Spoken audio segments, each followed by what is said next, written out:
and organise. Today's meeting is a truly global gathering. We're delighted to have registrations from 49 countries, and the statement has now been translated into 16 languages so far. So I'm Jenny Clegg, and I'm the author of a book entitled China's Global Strategy Towards a Multipolar World. I'm also active in the peace and anti-war movement in Britain, and I will be chairing the proceedings. Before I go on, I'd like to bring in the convener of the event, Carlos Martinez, to explain how this meeting came about. Carlos? Thank you very much, Jenny, and thank you, everyone. Thank you for attending today's event. Thank you to the panelists. Thank you to the audience.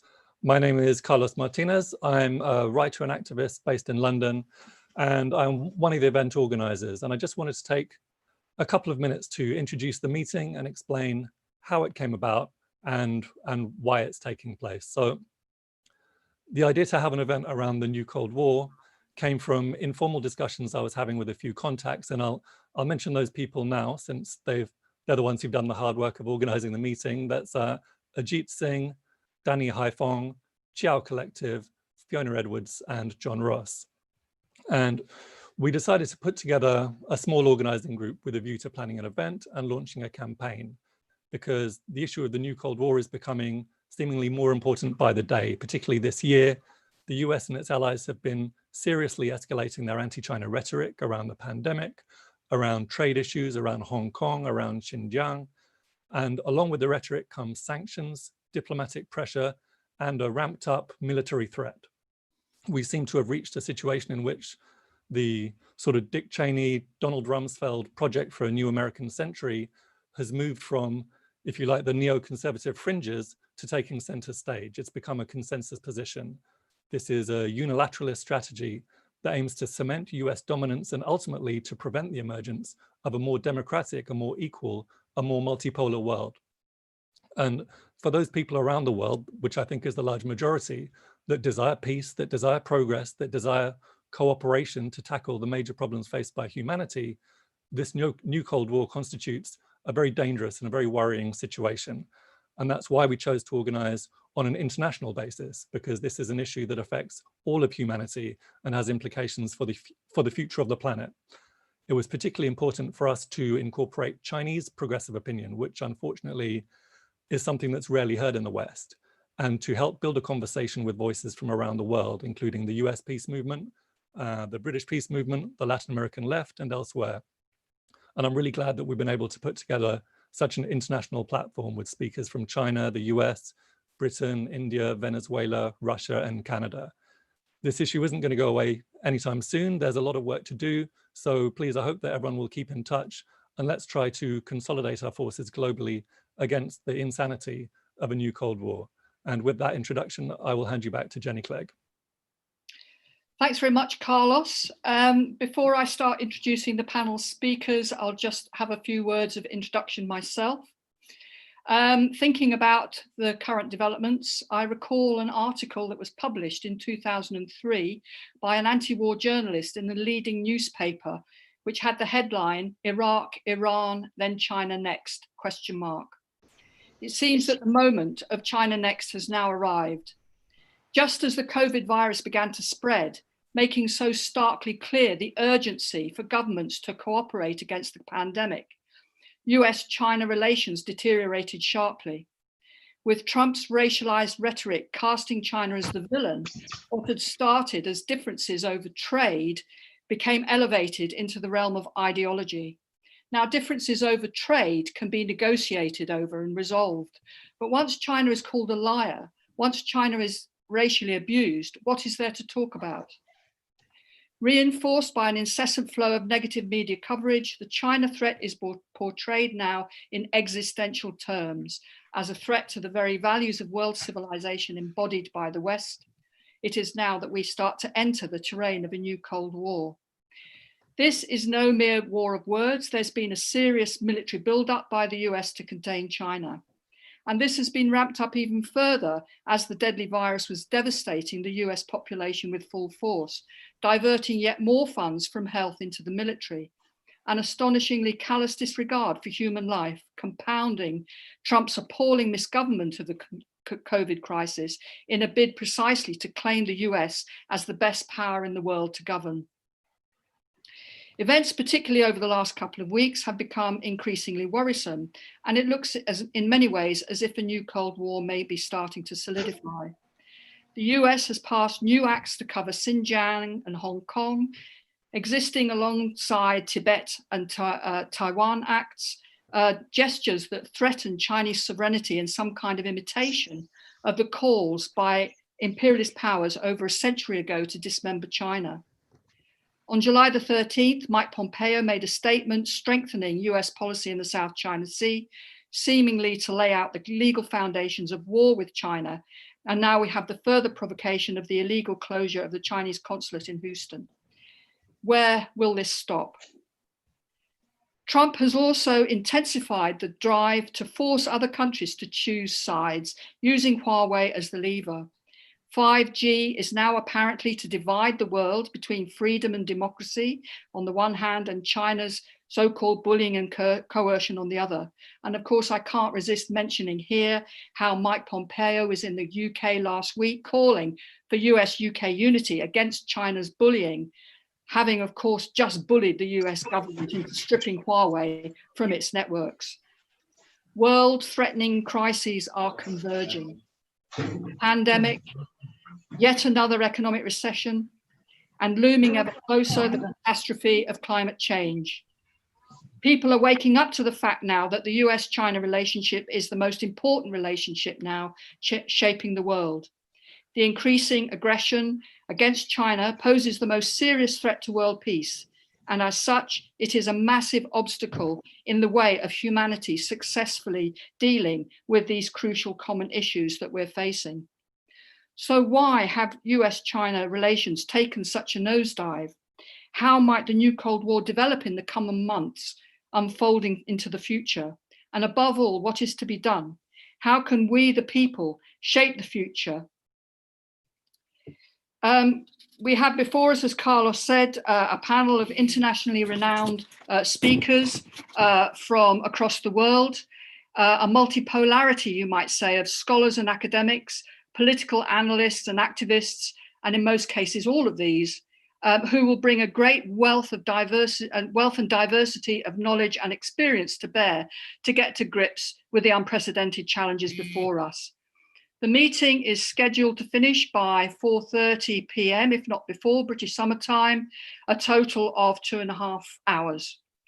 So to start us off, we have Professor John Ross, who we must all thank for getting this initiative off the ground. John is an economist, a senior fellow at the Chongyang Institute for Financial Studies at Renmin University in China.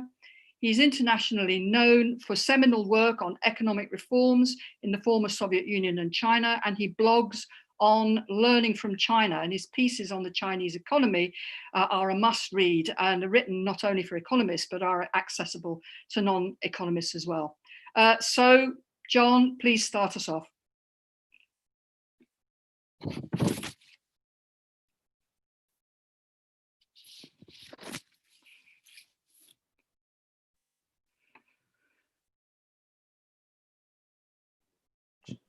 John, you're muted.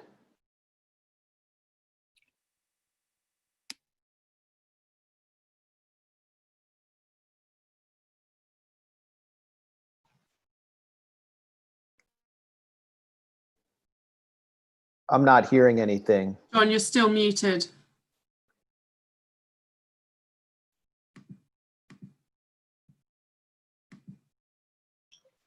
Right. I am still muted. Not now. We can hear you now. Right, fine. Sorry. Right. Okay. Firstly, Jenny slightly elevated me. I'm currently senior fellow, not professor. Right. Okay. I want to go very quickly through what was the type of discussion which led up to the need to take such a statement. It's the crucial thing is, right, okay, I want to be clear, what is the nature of this statement? It's an anti-Cold War statement. It's not a pro-China statement. It's the new Cold War is a threat to humanity. I know here some signatories support China's policies and methods of development. Other signatories may oppose parts of China's development or even all of it. I don't know the views of all the speakers and signatories, but what unites them is that they all agree a new Cold War will be against the interests of humanity. It will take humanity backwards. I would like to give examples by looking at 5 of the urgent issues which face the whole of humanity. In this, I believe particularly important is the dialogue of speakers from the US and China, because as Carlos said, there's not nearly enough dialogue which takes place on that basis. Okay, right. What is the new Cold War? It's not only about the US and China, it's an attempt by the present US administration to impose its policies on the world and to force other countries to follow these. What would be the consequences of success in this for the EU administration? What would be the consequences for the whole of humanity? First, let's start with the COVID-19. The pandemic is completely out of control in the United States and rising internationally. As you can see on the graph on the right, when the US applied some lockdown measures as followed by other countries, there was a decline in the number of cases. These are now rising vertiginously. Look also at the situation in Brazil, the country which follows the same policies. This would be a disaster for humanity. Literally millions of people would die if this policy were imposed. Second, the threat of war. The US in the last decades has launched major wars, most openly Iraq and Libya. But these wars brought disaster not only for these countries, but to entire regions. Destabilization in the Middle East and parts of Africa, rise of terrorist organizations operating internationally. The US administration has also taken dangerous steps such as withdrawal from the INFC and imposed unilateral sanctions. Of course, the threat of war with China itself would be an unimaginable catastrophe. Climate change. The US is the only country to formally withdraw from the Paris Climate Change Accords, but don't have any illusions. It's putting on huge pressure onto countries such as Brazil and Saudi Arabia, which remain formally signatories, in order to undermine the Paris Accords. This poses a catastrophe, the threat of a catastrophe for the planet and humanity. The issue of racism. Most of the world has been inspired, of course, by the huge protests in the United States since the racist killing of George Floyd and by the Black Lives Matter movement. But this is directly related to this threat of a new Cold War, because what has happened is that the US people have recognized it by these actions clearly, that their main problems were made in the United States, not in other countries.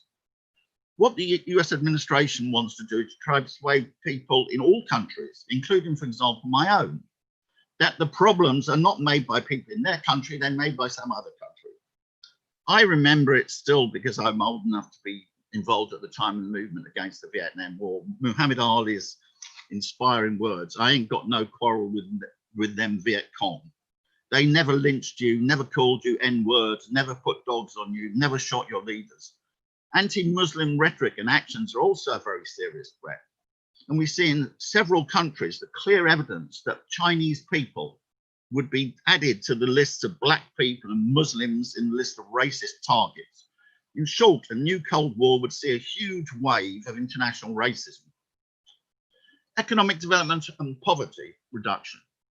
Overcoming world poverty remains the decisive issue for humanity. We should never forget that 84% of the world's population lives in developing countries. This is literally a life or death question. The life expectancy in a low-income economy is 17 years less than in a high-income economy. China's raised over 860 million people out of World Bank defined poverty. Over 70% of all those lifted out of poverty in the world. But what is the US attempting to do now? I put down a graph, which is the projections for the share of contributions to world growth by the IMF in the next 2 years. China, 51%, India, 19%. The US is 3.3%. So what the US Cold War is attempting to do is to reorientate all countries in the world away from the most rapidly growing parts of the world economy and towards its relatively stagnant own economy. This would have very serious consequences for increases in world poverty and stopping economic development. So, to summarize, the threat of a new Cold War is not just about the United States and China. It is about, although of course they are the main actors in this, it's a threat to the whole of humanity. And what is the alternative to do it, which is to jointly work together to fight the pandemic, to oppose war, to fight climate change, to oppose every form of racism, to work together for peaceful economic development. Therefore, I believe that for the interest of humanity, there should be a simple slogan: no Cold War. And there has to be real international work around that. Thank you very much for listening.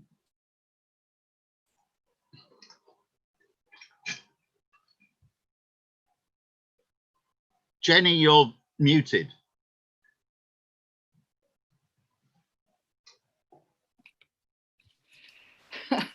Thanks so much for that, John. Very clear and comprehensive rationale behind the statement, and very informative too. So thanks a lot there. Our next speaker is from an American peace organization that since the Iraq War has gained much respect, not only within the United States, but also across the world. Code Pink is a women-led grassroots organization working to end US wars and militarism and to support peace and human rights initiatives. I'm delighted to introduce Medea Benjamin. Medea. Thank you so much for organizing this important meeting, and I look forward to having more of these. When it comes to China, I think there's certainly lots of great and important discussions we could and should have about problems in the Chinese society, lack of free speech, human rights issues, labor issues. But when I hear it coming from leaders in the US, whether they're from the Democratic or Republican side, it makes me quite angry, because I know that they're doing it for ulterior motives. When you hear US leaders decry the lack of free speech in China at a time when we have thugs from the military and the police department on our streets, tear gassing and shooting rubber bullets at peaceful demonstrators, it's hard to take them seriously. When you hear the decrying of the treatment of the Uyghurs in China, it's hard to take it seriously from people in both parties who have been supporting the 2-decade now war on Muslims throughout the world. US involved in bombing 7 Muslim countries and torturing Muslims at Abu Ghraib, at throwing them into prisons in Guantanamo, at contributing to starving Muslim children in Yemen by supplying the Saudis with the bombs, banning Muslims from entering the United States, laying the groundwork for an attack on Muslims throughout the US, and now turning that into an attack on Asians, particularly Chinese students, Chinese researchers, Chinese scientists, closing down Confucian centers at various universities, and having now literally thousands of FBI investigations against Chinese that harken back to the witch hunt against the Japanese in World War II. So these real discussions about shortcomings in Chinese societies are not going to come from leaders in the US. What is most ludicrous is to hear those US leaders talking about a new Chinese aggression when the US has over 800 military bases around the world, including surrounding China, when the US has now in the South Chinese Seas 2 giant aircraft carriers, 6 nuclear submarines, and let's remember that when it comes to nuclear weapons, the US has 6,000 compared to China with 300. And the US military exercise that are conducted every 2 years called the Rim of the Pacific off the waters of Hawaii, where the last time it involved over 20,000 US military. My worry is that what we have been hearing about China will only be escalated because of the coronavirus and because the economic problems that are going to result from that, where China is going to be a lot quicker than the United States at recovering from those problems and will continue its initiative like the Belt and Road Initiative that include over 100 countries, and the US is going to try to stop that. It's not just an issue about economic competition, but we know that the US military industrial complex is always looking for an enemy. And there has been a call now for years to pivot to Asia, meaning stop the US focus on the Middle East, try to get the US out of those 20-year wars. There's even calls now to withdraw military from some places inside of Europe, reposition them, but to focus on Asia. And we see this now in the US military budget that is just being voted on right now. There was a defeat in an effort to cut down the US military budget by 10%.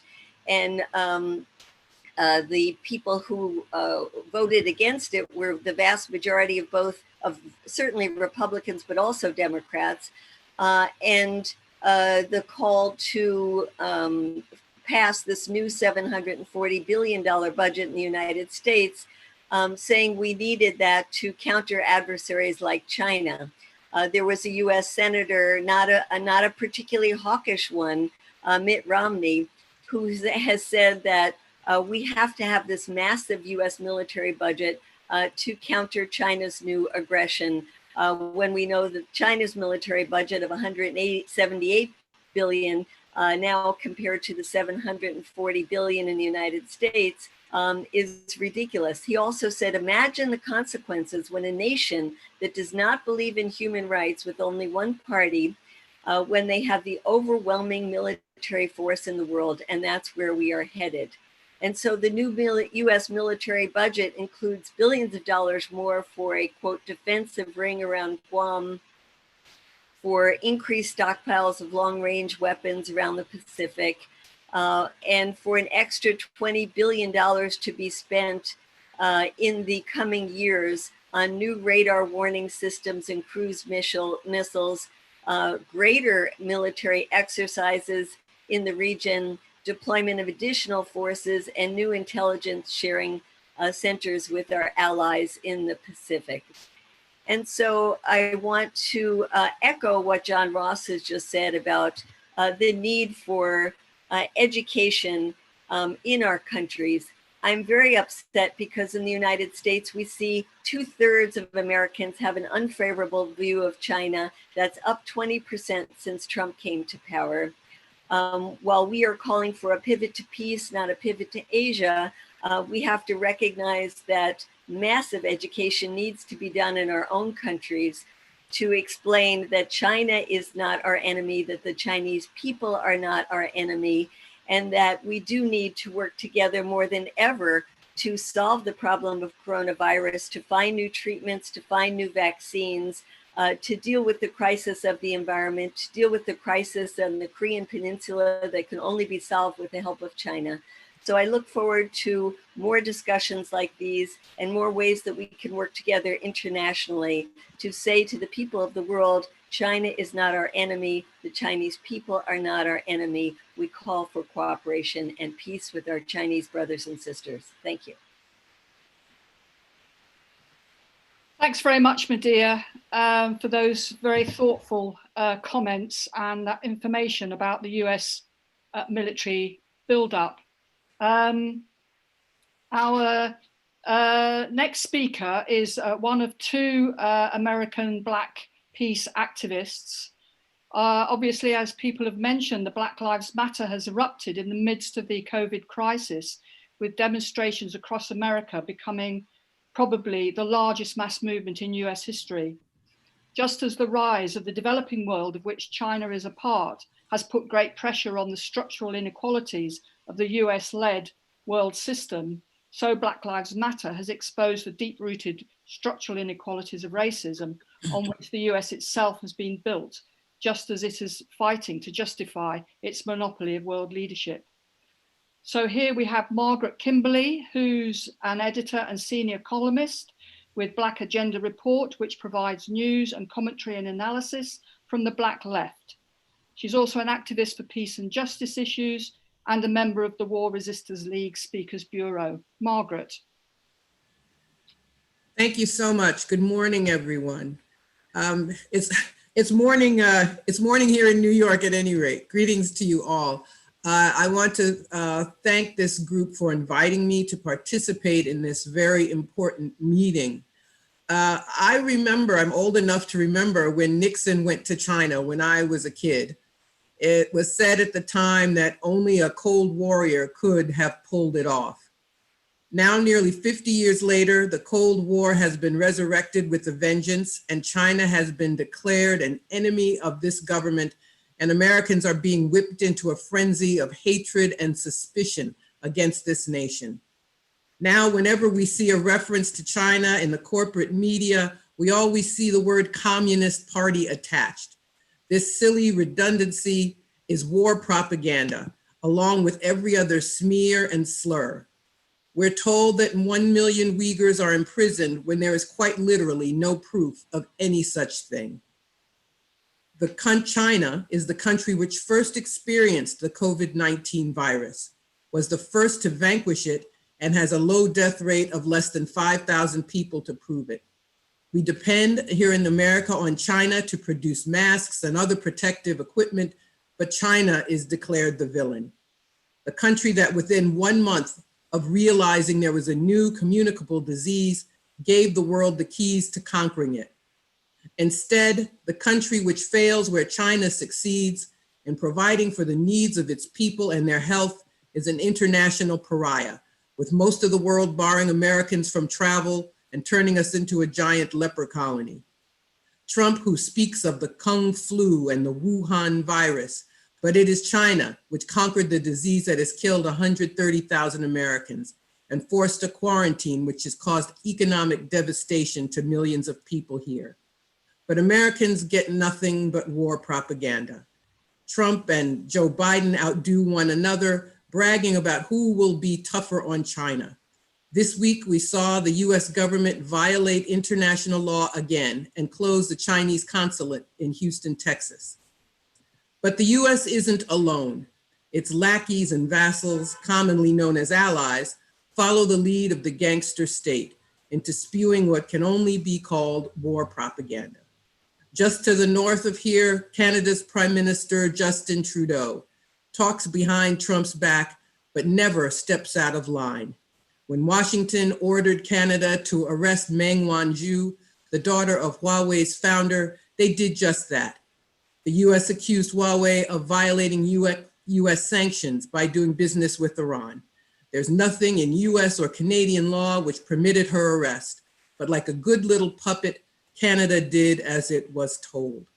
China retaliated and arrested 2 Canadians who remain under detention. But Trudeau doubles down and refuses to release her. Propaganda succeeds. It's kind of like a music that one hears over and over again. We remember it whether we intend to or not. And threats to prevent members of the Chinese Communist Party, some 100 million people, from entering the United States may seem laughable, but the foolishness is serious and meant to get public buy-in for dangerous acts. That is why millions of people believe there are millions of Uyghurs in Chinese prisons.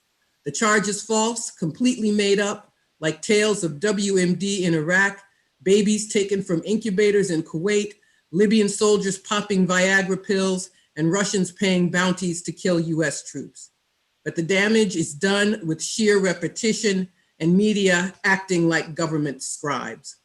We can expect to see more incidents like the closing of the Houston consulate, and the Chinese government will retaliate. It's frightening that otherwise sensible people can be turned into a mob, ready to believe what they're told and declare a country which has done them no harm as an enemy. But that's not accidental. The history isn't new. When the Chinese Revolution occurred in the late 1940s, there were arguments in America about who lost China, as if China were the property of the US and not a sovereign state. But that is what results from white supremacy as it plays out in foreign policy. China's history with Europe and the US is not a happy one. The Delano family, for example, yes, FDR's grandparents, made a fortune trading opium. The British stole Hong Kong, and now 20 years after they left are acting like the good little lapdogs that they are and joined in using Hong Kong to destabilize China.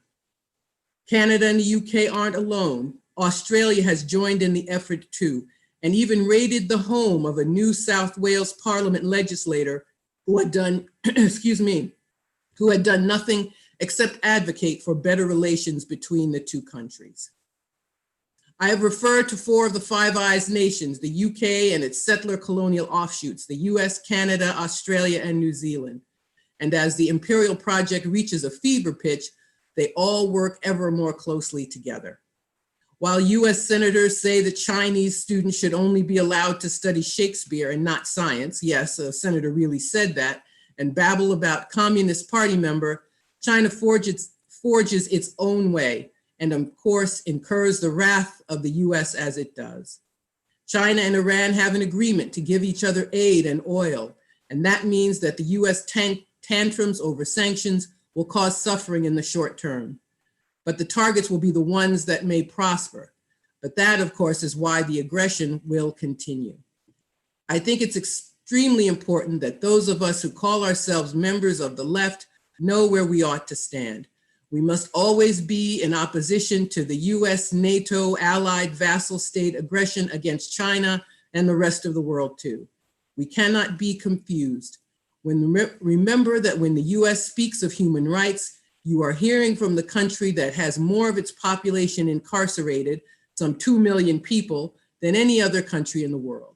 Military spending larger than that of the next 10 countries combined. It allows police to kill 1,000 people every year. COVID-19 has killed thousands, impoverished more, and its profit-making healthcare system is proof of a lack of human rights. We have to call out war propaganda whenever we see it and hear it, and not allow ourselves to be drawn into bogus arguments. We cannot use the first person when thinking about government statements regarding China or any other country. Our interests are not those of the rulers, and we must never forget that. Thank you very much. Thank you so much, Margaret, for that powerful exposure of war propaganda, and also for drawing our attention to the crucial role of the Five Eyes in all of this. Now, I want to mention at this point that we are tweeting and invite you to join to spread the word. It's hashtag no new Cold War altogether, hashtag no new Cold War. So moving on, now for many people around the world, China and the Chinese people are an unknown quantity, certainly in the West, where over the last century and a half, long years of indifference have been punctuated by flare-ups of mass hysteria over the so-called yellow peril. So above all in the world today, we need to hear the voices from China. We're going to have 2 speakers from China today, and the first for me to introduce is Wang Wen, who's Executive Dean of the Chongyang Institute of Financial Studies at Renmin University. He's leader of a top-ranked think tank and consultant for several government ministries in China, and has written extensively on topics concerning international affairs. Okay, thank you. Thank you for having me. As a Chinese scholar, I'm very grateful for so many international friends to join the No New Cold War initiative. This is a very, very important event. Actually, in the next 3 months before the US election, will be a high risk period for China-US relations. The Trump administration can do anything to win the election. So it is not ruled out that military conflict against China will be launched by the Trump administration. The Trump's China policy now is quite crazy and has no bottom line. The Trump now is likely to announce a diplomatic break with China. One of Trump's election strategies is to constantly provoke China. If China strikes back, no one in the US will pay attention to Trump's feeling in the fight against the pandemic. Trump can also pretend to be a strong political man who dare to fight against China to get more votes. Now, China maintain patience. So Trump keeps stimulating until China and the US break off diplomatic relations and even a war. So if so, it will be a disaster to China-US relations, as well as mankind and the world. So I think this is an open political conspiracy. The Trump administration is a source of the disaster. But fortunately, China was not irritated as the Soviet Union was in 1947 by the Iron Curtain speech. China has no intention to respond to the US with a new Cold War. China's State Councilor and Foreign Minister Wang Yi delivered a speech with a huge amount of information about the US and China relation on July 9th. Wang Yi stressed that China-US relations face the most severe challenge since the establishment of diplomatic ties in 1979. And he called on China-US ties to get back on track toward long-term sound and steady development. His proposal was very pragmatic with details. First, to activate and open all the channels of dialogue. Second, to review and agree on the lists of interactions. Third, to focus and cooperate on the COVID-19 response.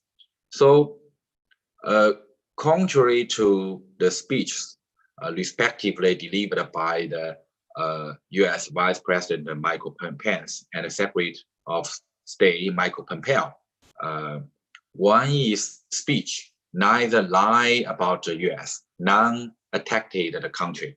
It did not convene any hard-line gesture to coerce the US. It was full of wisdom and thick recommendations for the healthy development of China-US relations and resolutions for problems.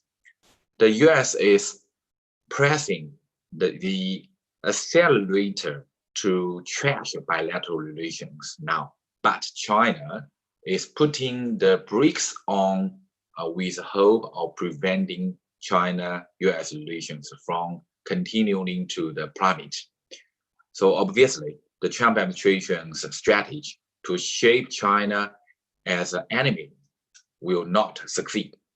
For example, on early July, my institute, Chongyang Institute for Financial Study, Renmin University of China, completely questionnaire of 100 Chinese scholars. In that questionnaire, 62% of those polled believe the US is waging a new Cold War against China, but 82% hold the view that a new Cold War resembling the US-Soviet Union Cold War is unlikely.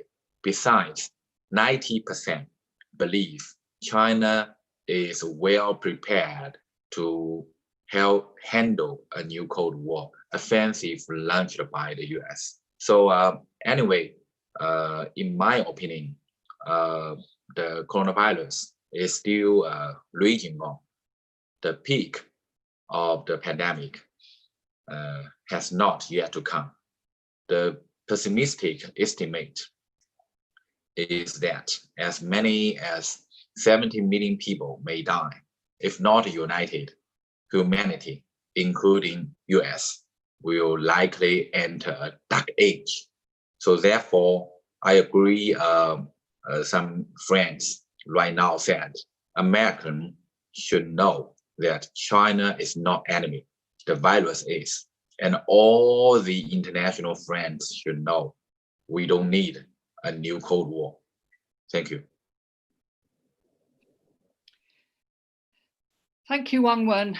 How necessary it is for us to hear the views from China. Clearly, Trump is capable of anything, and it's vital that we know how China is proposing to respond. Our next speaker is Vijay Prashad, Executive Director of the Tricontinental Institute for Social Research. Vijay is an Indian historian, journalist, commentator, and a Marxist intellectual.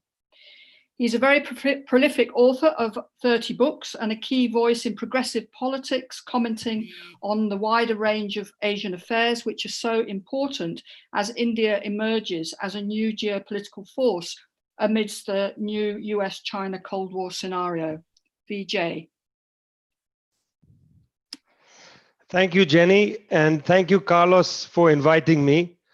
I'm going to talk about the Indo-Pacific Command of the United States and the Quad countries, the threat not only to China, but the kind of corrosive politics around Asia and Eurasia.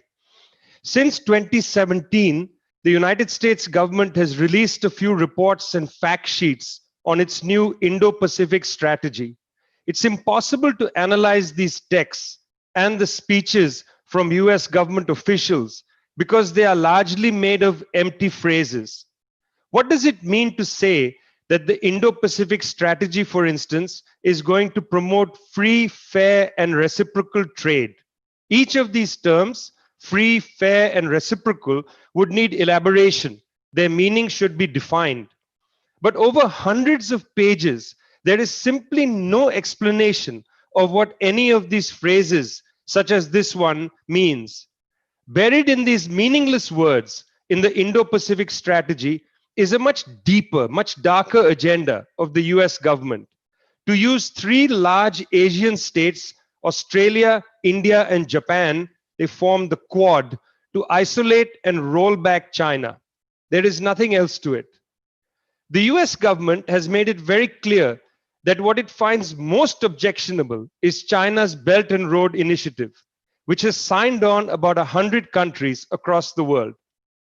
The roots of the Belt and Road Initiative, which began in 2013, was to pivot China's reliance upon the markets of the West to other countries and to use China's massive surpluses to build infrastructure in key parts of Africa, Asia, and Latin America. By 2027, Morgan Stanley estimates, despite the coronavirus recession, China will spend about $1.3 trillion on this ambitious construction project. Even Saudi Arabia, a close ally of the United States, has made the Belt and Road Initiative one of the cornerstones of its Saudi Vision 2030 plan.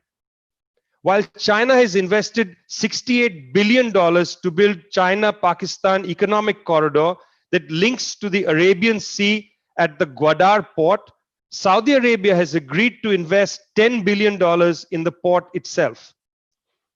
The scale of Chinese investment and the participation of a range of countries with different political identities and commitments is staggering. Put this beside the Indo-Pacific Business Forum in July 2018, which was hosted by the US government. This was held not in Asia, but quite tellingly in Washington, DC. At this forum, the United States bragged that it has spent $2.9 billion through the Department of State and the USAID.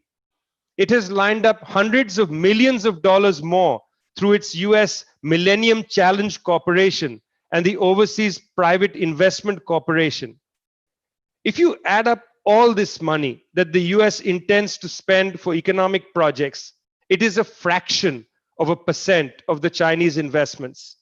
There is simply no appetite in Washington, and this is whether you consider the Trump administration, before that the Obama administration, and possibly a Biden administration. There is no appetite across the board of mainstream American politics with, in the current case, this America First attitude to funnel more money towards investments in the region currently being built by the Belt and Road Initiative. It appears as if the US investments will come with military claims.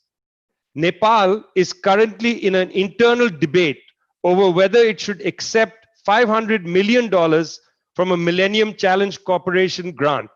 This has to do with building electric power lines.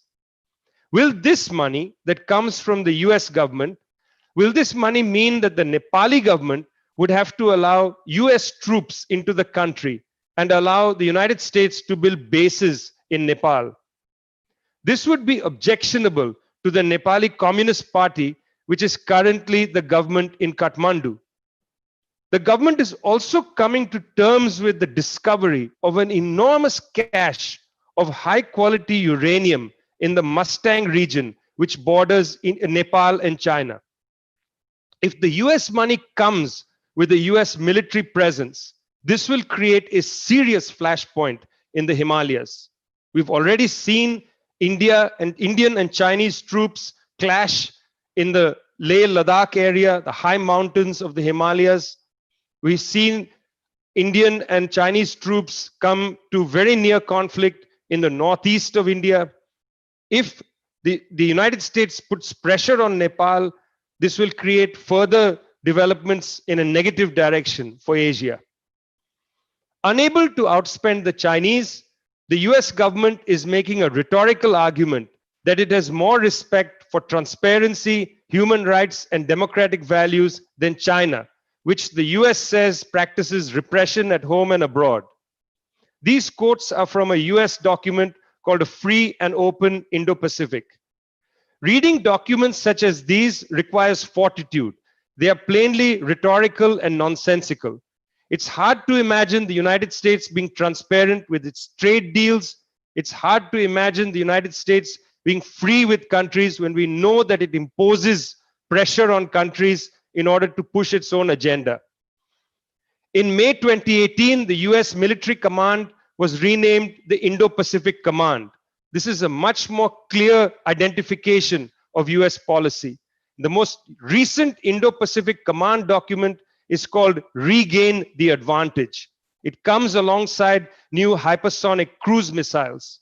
The United States, in other words, through its rhetoric, through building up military force and new military technologies, seeks to impose a war on Asia. It is interesting that in all the documents released by the US government and in all the speeches, there is no discussion of the strategy of the US government and its allies in how to contain China. What you have is rhetoric that skates into extremely belligerent territory.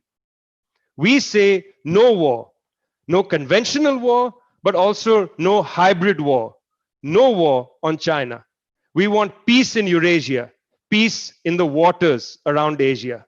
Thank you very much. Thank you, Vijay, for those insightful and incisive observations, drawing attention to the Quad and the Indo-Pacific Command. We now have a speaker joining us from Grey Zone. Grey Zone was founded in 2015 to shine a journalistic light on America's state of perpetual war and its dangerous domestic repercussions. Max Blumenthal is an award-winning journalist.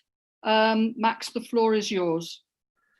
Thanks a lot, and thanks to everyone who organized this really important initiative. It couldn't have come any sooner. I want to talk about the role of the media in driving this new Cold War that we find ourselves in, and specifically US corporate media, but also the role of the US government in driving the narrative of the US media. And, you know, it was really ironic this week to see, as the Chinese consulate was forcibly closed by the US government in Houston without any apparent provocation, any incident at least to provoke it, Senator Marco Rubio, who heads the de facto anti-China commission within Congress, the Executive Commission on China, declare his justification for closing the consulate, which was that it was a base of spying. This is always the seeming justification these days. And I found it ironic considering not only the dearth of evidence for this claim, but what had recently been revealed about the protests in Hong Kong since the passage of the national security law. It's been revealed that the US Agency for Global Media, which oversees Radio Free Asia and the Voice of America, the main US government broadcasting agencies abroad, had contributed $2 million to the protests. including supplying logistics and secure communications equipment through its open source initiative to protesters. And as we know, these were not exactly peaceful protests. In many cases, they made what's happening in Portland look like a Shriners parade. $2 million from the US media organization to destabilize Chinese territory. Can we imagine the US response if Xinhua or CGTN was supplying communications equipment and money, direct money, rapid payouts, as the US did to protesters, so-called Antifa protesters in Portland? It would be the biggest escalation we've seen of US-China relations in decades, probably since the Korean War, and the way the US would react. But this is exactly what the US did in Hong Kong. We've recently seen protest leaders of these supposedly organic grassroots protests like Nathan Lau and Joshua Wong hanging out with Mike Pompeo as they go into exile and begin to lead growing anti-China lobby from London to Washington. And what we did at the Gray Zone as soon as these protests broke out was to expose these relationships between the US government and the protest leaders. This is consistent with our work throughout the years to really probe the micro socio-political relationship between the US and opposition groups in countries where the US seeks regime change. And someone who's been really helpful in this effort with regard to the new Cold War on China is Ajit Singh, who's helped organize this discussion. Ajit has done so many important reports for us at the Gray Zone on the institutions inside the US driving this new Cold War and forming the corporate media narrative of hostility. For me, I really started reporting on this at a meeting in Congress on Capitol Hill, where a who's who of congressional leaders from both parties were present at a National Endowment for Democracy ceremony honoring North Korean dissidents, many of the people who were quoted about Korea in US media. And it was there that I met someone named Omer Kanat, who is the head of the World Uyghur Congress, in this hall inside the US Capitol. Media was all around this character, and I wanted to know who he was, and I wanted to speak to him. And I realized that he was the head of a multi-million-dollar dissident lobbying group, the World Uyghur Congress, a very right-wing anti-communist organization funded entirely by the US government, very similar to the Cuban American National Foundation or the groups that Juan Guaido and his white-collar mafia are trying to form in Washington, that are dedicated simply to regime change and providing quotes to US media. I immediately got into a conversation with Omer Kanat about a narrative that was forming at that time in 2018 about millions of Uyghurs in so-called concentration camps in the Xinjiang region of Western China. And I asked him where the sources came from for these staggering numbers. And he told me that indeed the World Uyghur Congress, funded by the US government, was supplying many of these testimonies and so-called sources to US media. But I asked, who are your sources? Where do they come from? And Omer Kanat said, well, our sources are Western media and some testimonies we get. So he basically was describing a feedback loop where it was impossible to get to the bottom of these numbers, which are reported as fact, to portray China as a new Nazi Germany in mainstream US media, and now on the floor of Congress, where sanctions bills have been passed on the basis of these so-called concentration camps.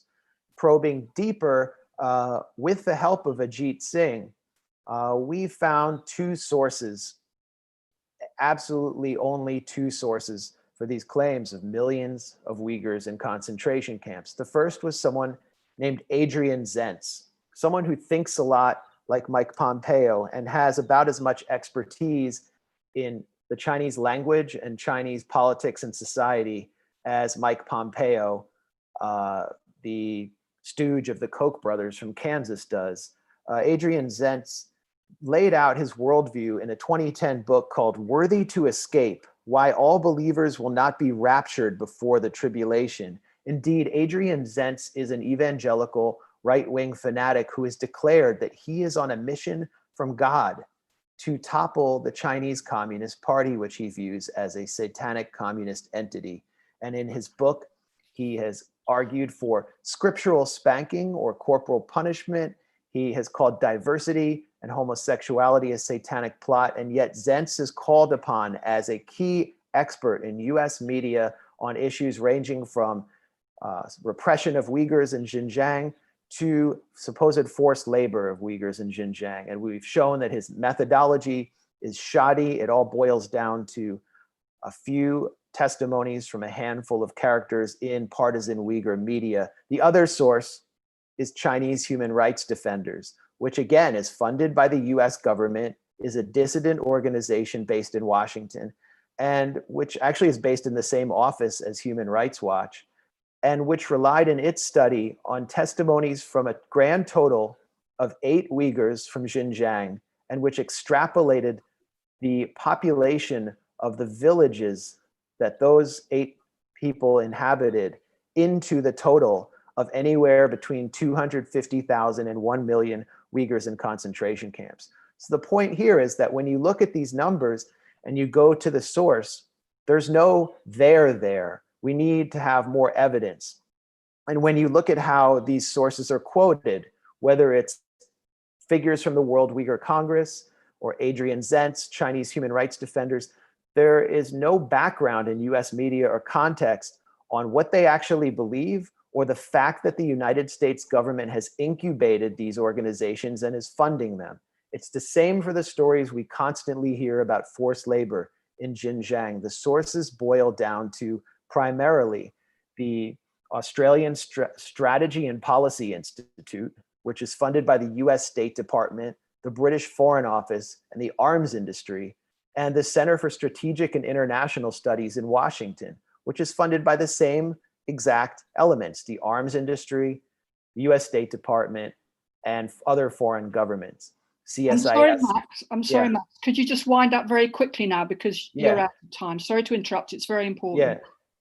So, in closing, I just wanted to get some of these details out there.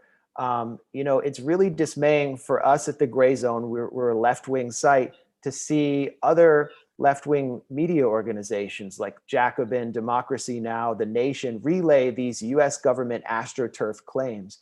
They are absolutely unquestioned in respectable liberal left media. And to question them actually crosses an invisible red line where you put your career as a journalist in the US today at risk in the name of trivialities like the truth and global cooperation. As Vijay Prashad previously mentioned, we are witnessing a hybrid war. And one of the key aspects of hybrid war is information warfare. Information warfare fundamentally corrupts journalism. It transforms correspondents and reporters into frontline soldiers in this hostile Cold War. And so while policies may shift, if executive power transfers to the Democrats in November and January, this hostile narrative and astroturfing will continue. So it's our job to provide the context and to provide an alternative to this hostile media narrative. Thank you. Okay, thanks very much, Max. That was really important stuff, putting the spotlight on how degenerated the Western media has become. It's now my great privilege to introduce Ajamu Baraka, who is an American political activist and a former Green Party nominee for Vice President of the United States in the 2016 election. He's a prominent figure in US human rights movement and today is representing the Black Alliance for Peace, which is an organization committed to carrying forward the heritage of the anti-war, anti-imperialist and pro-peace positions of the radical Black movement in the United States. But I believe at the moment he's actually in Colombia. But anyway, carry on, Ajamu. Thank you so much for inviting me to this very, very important conversation. China's ambassador to the United States posed a very simple question. Quote, is the United States ready or willing to live with another country with a very different culture, a very different political and economic system in peace, unquote? The answer to this question must be that despite the intentions of the US rulers, the people must opt for peace. For the Black liberation and anti-imperialist movement in the US, we are clear. War is a class issue. And we say not one drop of blood from the Black working class is poured to defend the capitalist oligarchy. It is important that this position is clear because the US state wants to disconnect the ongoing Black struggle for human rights, anti-colonialism, and authentic democracy in the US from the broader anti-colonial and revolutionary struggles and movements globally. The US state wants to project our movement as one concerned only with Black lives or winning civil rights or something called racial justice, which objectively is an impossibility for a white supremacist settler colonial state. This was the strategy of the US in the late 1940s when Africans in the US were in the forefront of agitation for a radical notion of human rights that centered democracy, racial justice, national and people's self-determination. The politics were often explicitly anti-capitalist, seeing that what we refer to today as racial capitalism as providing the material basis for white supremacist power. This, my friends, is the Black radical internationalist tradition, and is the perspective that informs my positions on the question of China and a new Cold War. This Black internationalist perspective was captured in response by Nelson Mandela during his first visit to the US after he was released from prison in South Africa. When he was asked in what was supposed to be one of those got you questions about the support from the ANC and other South African liberation movements received from Cuba, Libya, and the PLO. His answer by saying that he said that the mistake that some make is assuming that their enemies should be our enemies. Our movement, the African radical anti-imperialist internationalist movement, sees the Chinese state and the Chinese people much differently than the US state and its ruling class. We center the collective human right of self-determination and national sovereignty for all peoples, nations, and states, and therefore take a position of resolute opposition to the effects or to the efforts by the US state to isolate, subvert, and militarily threaten the Chinese people and the Chinese government. We oppose the so-called pivot to Asia under the Obama administration and the designation of China along with Russia as global threats in the 2018 National Defense Authorization Act. We oppose the provocative military maneuvers by the US in the Asian Pacific region, specifically the unnecessary and intentionally aggressive actions in the disputed waters of the South China Sea. And we condemn the militarization of the waterways and maritime routes from Malaccan Singapore Strait to the South China Sea and East China Sea by the US state, meant to intimidate and threaten the Chinese state.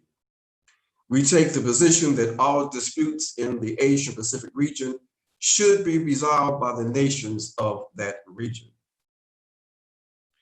My friends, we are living in a moment of history that is extremely dangerous. The irreversible decline of the US and the anxiety that it is producing, along with the recklessness and mediocre character of the US decision makers, has produced a volatile situation that some argue is more dangerous than at any point during the Cold War period with the Soviet Union.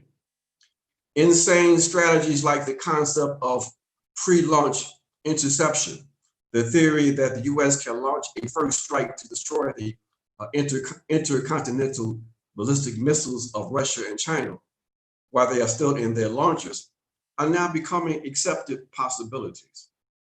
US policymakers responded to questions from their European allies regarding the US commitment to NATO after the announcement of the so-called US pivot to Asia by saying that, quote, the European NATO powers should welcome the fact that the US is willing to engage in this new strategic challenge on behalf of the alliance. It is clear for those of us who must understand the white supremacist mentality because our lives depend on us understanding it, that the position voiced here is the acknowledgement of the common interest of the white West in maintaining global Western dominance. This is the collective imperialism that was committed to upholding white supremacist colonial power that Kwame Nkrumah talked about, that characterized US Western leadership coming out of the Second World War. This is the mad cycle pathology of white supremacy. They are preparing for war, a winnable war with the Chinese. And what has been the response from the Chinese? They said that they will vigorously oppose the deployment of new weapon systems in the Asia-Pacific region. In just 2 months, US public opinion has hardened against the Chinese with veiled racial coding from Donald Trump, Joe Biden, the corporate press, suggesting and impeding an inevitable conflict on the horizon. Today, the language is being coded, but its intent to shore up the common interests of the pan-European colonial capitalist white supremacist project is absolutely clear. That is why we say in the Black Alliance for Peace that we must name the pan-European white supremacist colonial capitalist patriarchy as the existential threat to all of humanity. Our task must be to take away the power that they have to destroy the world. This is the historic imperative. Whether we can do that will determine if we live or die. We say, shut down the Indo-Pacific campaign, a command structure. Shut down AFRICOM. No to the Cold War with China. All power to the people. Thanks very much, Ajamu, showing how the Black movement takes forward the anti-war movement. So thank you for that. I now have the great pleasure to introduce another Chinese voice, but this one with a particular distinction of being from the Chinese American community. The Chao Collective is a collective of diaspora Chinese challenging US aggression on China. Formed earlier this year, they seek to provide a bridge between the US left and Chinese Marxist and anti-imperialist politics, aiming to equip the US anti-war movement with tools and analysis to better combat the new Cold War. The collective has already produced some of the most profound and perceptive articles I've read so far this year. Speaking on their behalf is Shawn Hao. Thank you so much for that introduction. Those of us who follow us and support us at Chao may know me as one of the translators. Chao Collective and I personally are very honored to speak today in such distinguished company. In the past few months, the Asian diaspora around the world, but particularly in the West, have been experiencing increased hostility. Due to talk of the Wuhan virus or Kung flu pushed by some, many have come to face scrutiny, alienation, and even violence. A 39-year-old woman in Brooklyn is doused in chemical acid while taking out the trash. An Asian American family, including 2 toddlers, are stabbed while shopping in a Texas supermarket. And a 60-year-old Chinese man died of cardiac arrest in Sydney, Australia, because bystanders, presuming he was infected with COVID-19, refused to administer CPR. As a collective of Chinese diaspora activists, Chao Collective has striven to place the interpersonal hate and xenophobia we witness in our daily lives into a larger structural context. We see domestic racism and international imperialism as 2 sides of the same coin. We reject claims to imperial citizenship, multicultural belonging, and safety through policing as means to oppose anti-Asian hate violence in the time of COVID-19. Instead, This violence must be cut off at its source by ending the principal contradiction of US imperialism as it coheres around the so-called China threat. Recent American escalation against China may seem abrupt, but not when put into context. Obama's pivot to Asia, while ostensibly made in the spirit of partnership, quietly shifted 60% of US naval and air capacity to the Asia-Pacific. Trump merely builds on that, marking China as the Pentagon's #1 priority, warning of a coming clash of civilizations, and just this month declaring the CPC's guiding ideology of Marxism-Leninism as antithetical to American values. This bipartisan support for being tough on China actually finds its roots in the American imperial project. Since the collapse of the Soviet Union in 1991, the United States has waged war around the world unopposed. China, too, often found itself the victim of imperialist aggression, including the infamous 1999 bombing of the Chinese embassy in Belgrade, and the 1993 Yinghe incident, in which a Chinese container ship was forced by the United States to strand at sea for 24 days. Bush Jr.'s engagement anticipated the political liberalization of China, or the eroding power of the CPC, and its elimination as an impediment to the US's own interests. China has instead refused to submit to imperial pressure. Moreover, it has a growing capacity to support so-called rogue states against American unilateralism, effected through aggressive hybrid warfare. This has now led the United States to confront China in a desperate bid to preserve its hegemony. As anti-imperialists, socialists, and peace activists, we must be prepared to meet this challenge head-on. Ultimately, we must understand that imperialism is a being of many faces. The hostility experienced by the Asian diaspora in the West, the centuries-long program of dispossession and genocide of indigenous peoples, refusal to address deep-rooted grief over racialized and militarized policing, and continuing warfare and famine in Iraq, Syria, and Yemen. These are all branches of the same root. Sick and shattered societies birthed from the contradictions of imperialism. The new Cold War agenda is dangerous and must be thoroughly understood. Instead of approaching the crisis of COVID in the spirit of science and cooperation, the United States and its allies have cynically chosen to continue inhumane sanctions on Iran, the Democratic People's Republic of Korea, Lebanon, and Venezuela, among many others, starving their citizens of much needed medical supplies. While in the United States, 148,000 lives have been lost to COVID, disproportionately in indigenous, Black, and immigrant communities. Yet the US is not funding pandemic response, but instead dedicating $20 billion towards regaining the advantage in the Asia Pacific.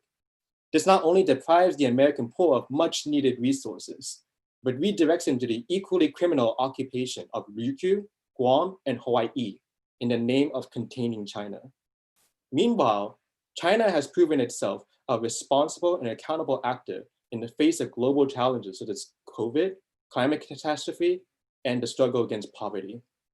It has conceived of and practices the foreign policy doctrine of a shared future for humankind. Since the onset of COVID, China has sent billions of tons of medical aid, indiscriminate of ideology or alliance, committed to increased funding of the World Health Organization, and has declared that the Chinese vaccine would be a public good, prioritized for global South nations. Crisscrossing the world at great risk to themselves, Chinese and Cuban medical brigades embody socialist internationalism, understanding that human solidarity is required for today's increasingly complex problems. Some Western leftists misperceive these diametrically opposed records and think US aggression on China as simply an inter-imperial rivalry. False equivalences between the US and China only obscure the roots of this coming conflict, the desire for the maintenance of US hegemony at any cost. Sitting on the sidelines takes the side of the status quo, that of preserving violent imperialism over the global South. Amidst a highly propagandized Western left, Chao Collective sees part of our role as a bridge towards the Chinese left, highlighting the nature of China's socialist project, its vision of win-win cooperation, and the lasting, vital legacy of the Chinese Revolution and its principles of people's democracy, internationalism, and anti-colonialism.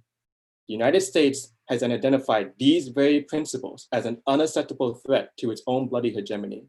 It's up to us in the imperial core to challenge, oppose, and dismantle every imperialist roadblock to a world of peace, cooperation, multilateralism, and shared development. Thank you so much. Thank you so much for that, Shawn. That was great. Highlighting the underlying structural contradiction and the contrast between the US and what China is starting to do in the world. So thank you for that. Now, understanding China in the world requires us to take a broad sweep of history. One of the few Western scholars to do so with his concept of China as a civilization state is Martin Jacques, author of the internationally acclaimed When China Rules the World. Over to you, Martin. Thank you very much, Jenny. I'd just like to start by congratulating the organizers of this really timely conference, and also embrace the breadth of the conference. It's terrific to find representation from such a wide number of countries. Well, I won't go on too long. I just wanted to make 4 main points. The first is, well, where did all this start, or when did all this start? And I think really the origins of this Cold War onslaught from the United States essentially date from the 2008 financial crisis. This was completely unexpected as far as the West was concerned, and it led to a big shift in the center of gravity of power from the United States to China. And it undermined the previous position that the Americans had held, which had underpinned their conception of the relationship between the two countries after the Nixon-Mao Accord. And those 2 propositions were, firstly, that China could never be an serious economic challenger to the United States. And secondly, China's rise was unsustainable because it didn't have a Western-style political system. Well, in 2008, 2009, that period, these positions were undermined. And I think basically the American governing elite began to shift its position and from something different. It now came to regard China not in that kind of potentially benign relationship, but as a threat to American global hegemony. And that process continued and developed, and of course acquired its present meaning with the election of Trump as the president in 2016. And I would characterize this period and the present as the West, well, the America in particular, to a lesser extent, other parts of the West, as hegemonic angst. They are now, feeling the danger of being displaced. And this brings me to my second point.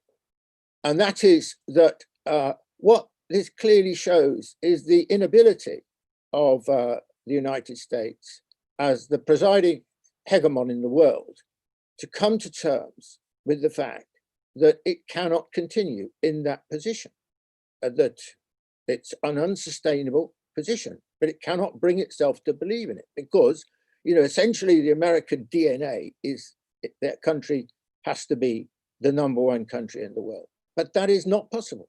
And we can see that already very clearly in all sorts of ways.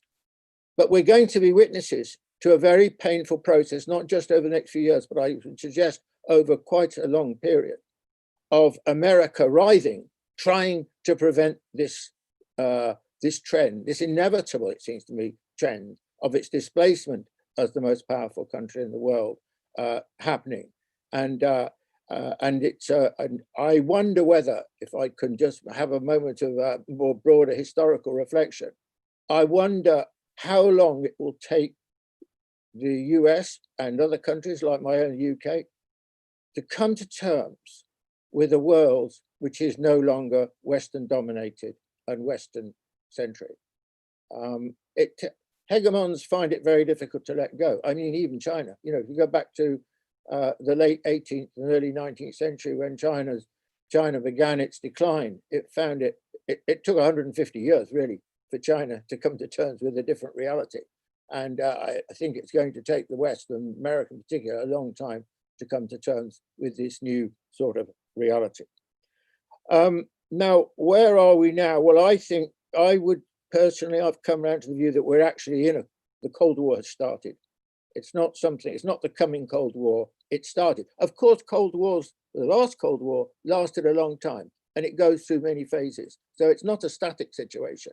But I think we've now entered the new Cold War. And I think we should expect it to last quite a long time in reality, because the only thing that will bring it to a conclusion is if the United States shift its position. What does that mean? It comes to terms with the reality that it has to share primacy in the world with China. That is really the condition, it seems to me, that's the historical condition that has to change.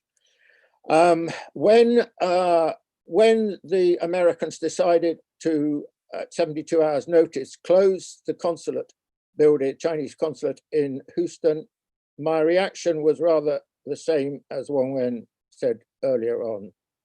I would not be surprised if the United States doesn't break off diplomatic relations with China well before the presidential election. Of course, this is all part of the theater of Trump's re-election, but I think that is definitely a possibility, taking us back to before 1979, when Carter came to recognize China, give diplomatic relations to China.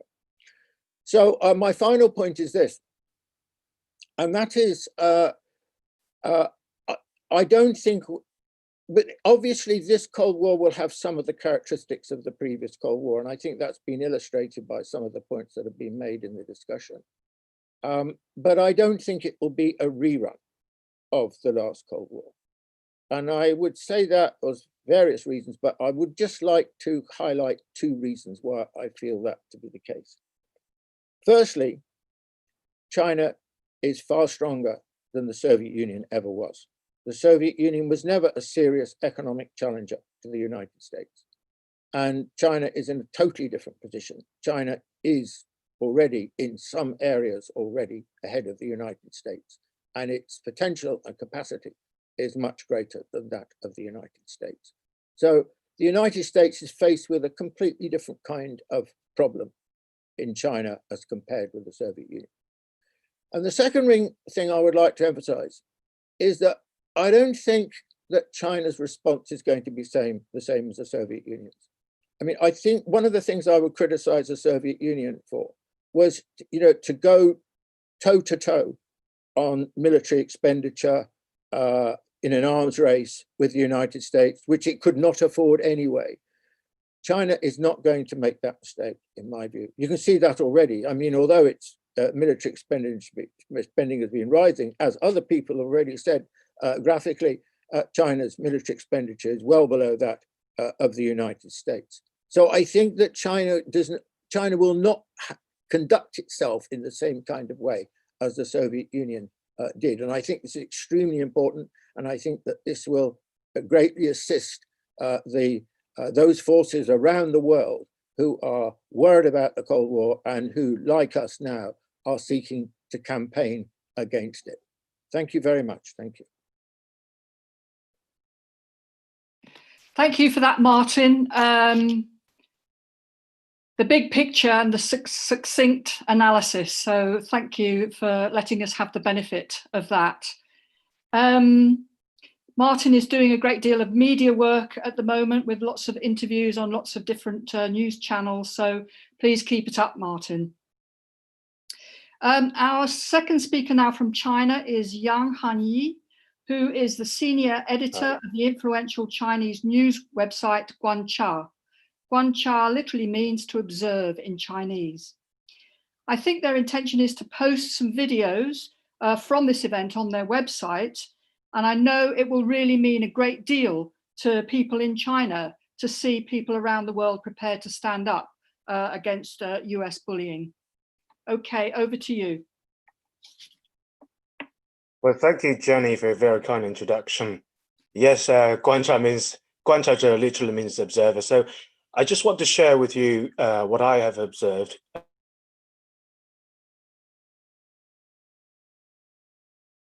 There's a famous line from a Chinese poem saying that ducks are harbingers of spring because they are the first ones to know when rivers warm up.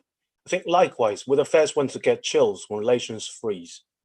It was late last year when Henry Kissinger observed that the two nations were in the foothills of the new Cold War.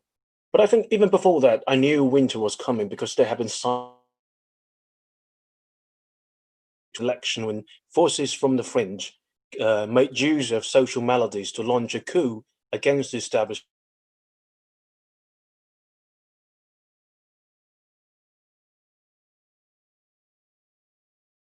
It's popular.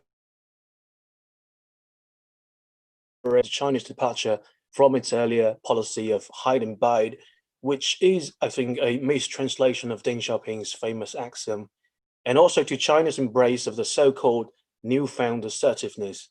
Whereas in China, people tend to see it as the result of America's disillusionment with its failure of converting China into a liberal democracy through economic engagement.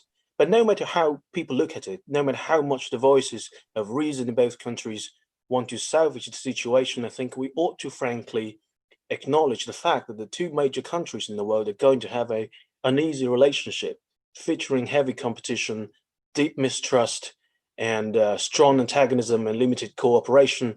And we are in it for the long haul. 2 months ago, I interviewed Professor John Mearsheimer, a renowned IR theorist from the United States. We examined similarities and differences between the current situation and the Cold War in history. But given his theoretical framework, it was hardly surprising that the bluntly suggested that we are already in the Cold War. Indeed, his assessment is echoed by many realists in China who also view the international system as an iron cage. What really struck me was a stinging remark on how the pandemic has aggravated, not ameliorated the situation as optimists would have assumed. They used to say that China and the United States could put away the differences if there's to be an alien invasion. In a way, the coronavirus is the alien, but it hasn't stopped the bad from getting worse. And people used to argue against the prospect of the Cold War by pointing to greater economic interdependence, lower likelihood of proxy conflicts, absence of diametrically opposed ideologies. While many conditions still hold true, it is alarming to see new realities being actively shaped up by Cold War warriors in the Trump administration. For example, the nature of the rivalry between China and the United States has nothing to do with ideologies. Anyone visiting China is able to spot the endless differences between this country and those that belong to the former Soviet bloc. But this hasn't stopped the likes of Pompeo from singling out and demonizing the CPC. I think this is a highly calculating, well-engineered move aimed at portraying the rivalry as an ideological showdown, thereby reviving the West's fear of Soviet communism, which they hope will work as a call to arms against China. And this is highly dangerous, as it could become a self-fulfilling prophecy, making the already thorny relationship much harder to manage. I think what's of the more groups and figures that were previously considered unorthodox, eccentric, and edgy, even by the American standard. I think that's the nicest way of putting it. By Chinese standard, they're the clowns, traitors, and cultists. But they are now openly invited into policy consultation and decision-making processes, and crowding out seasoned veterans and advocates for engagement. So much that to the extent that there's no bona fide China expert on the team. And the establishment elite knows very well that deep-seated bias and twisted views are hardwired into the minds of those people, but somehow they believe what they can get from the marriage of convenience outweighs the cost of making unsound judgment. And that is insanity. Because though fraught with difficulties, China and US relationship is the single most consequential bilateral relationship in the world. And China understands the future will not be smooth sailing. It anticipates more easily agitated United States, and we are ready to open up even more to create a level playing field to compete and cooperate with the United States in providing domestic prosperity and global public goods. But this should be a fair game between us and the bald eagle. It's not a dirty fight with snakes and rats. And by and large, I think China has moved in the right direction, particularly in its engagement with the vast developing world to facilitate the making of a community of shared future, which is woven together not by abstract ideologies, but through bonds of partnership on socio-economic matters.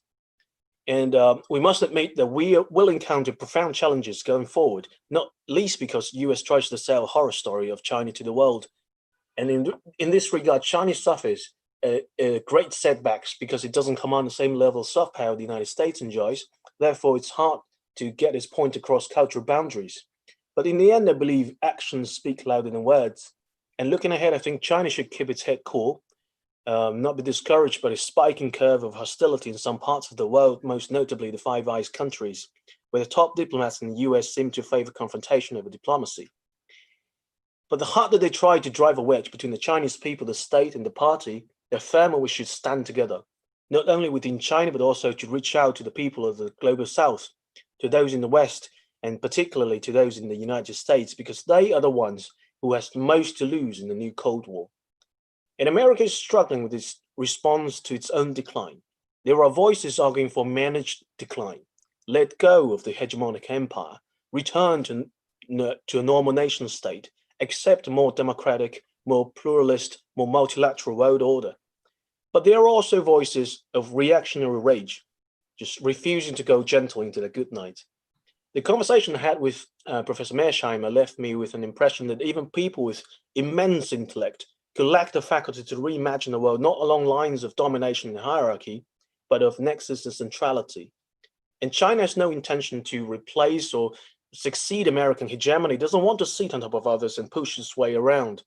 It's a pity that the United States and by extension the West are too absorbed in their own historical experience to understand the different sets of norms that has shaped China's behavior for millennia.